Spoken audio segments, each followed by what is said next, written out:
Hello, Maria Vladimirovna. Да, здравствуйте. We have three questions for you today.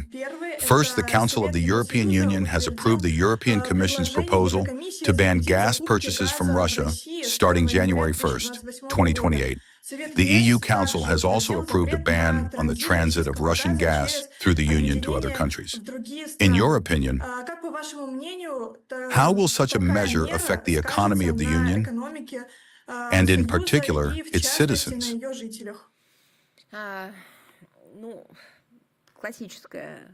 The classic story of implementing the philosophical concept of, I'll freeze my ears off to spite my grandmother. The European Union has long made it a top priority to inflict the maximum possible damage on the Russian fuel and energy complex, without regard for the negative consequences either for itself, for its member states, or even more so, for third countries and global energy security as a whole.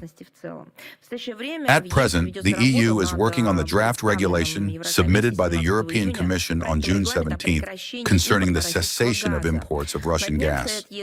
Recently, the EU Council approved its position on this document, which still needs to be coordinated with the European Parliament.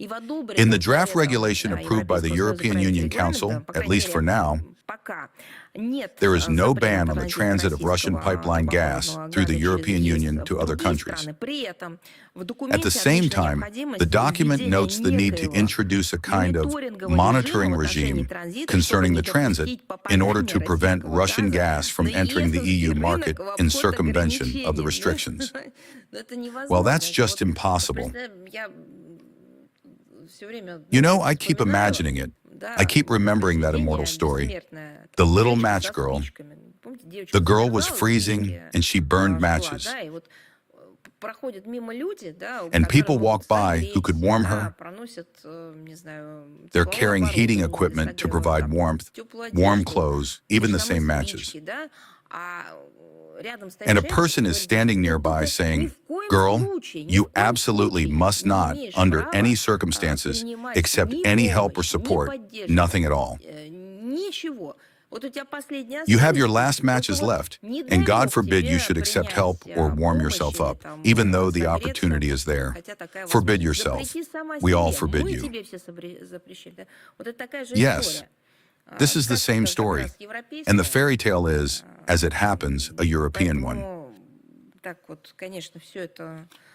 Therefore, all this already resembles a tragicomedy with a strong tilt toward tragedy. But this, of course, is complete darkness. It's a complete darkness of prohibition. Can you imagine they monitor to ensure that gas arriving in or transiting through Europe, which could be needed by European Union states perhaps, for developing emergency circumstances, even without considering normal daily life, under no circumstances reaches them? Well, I don't even know. It is impossible to comprehend.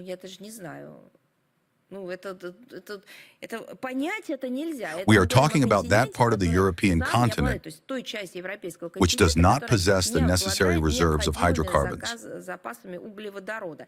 To impose on oneself a total restriction so as to have absolutely no possibility of using these resources. Now we recall their plans for digitalization and the introduction of artificial intelligence technologies as the most important element of this digitalization, realizing that energy and energy carriers will be required in quantities much greater than previously assumed. And how many computers will be needed? How much energy will be required for cooling, for data centers, for everything else? Let us ask ourselves, what is this? This is real bondage. But you know it's not just a yoke thrown upon them,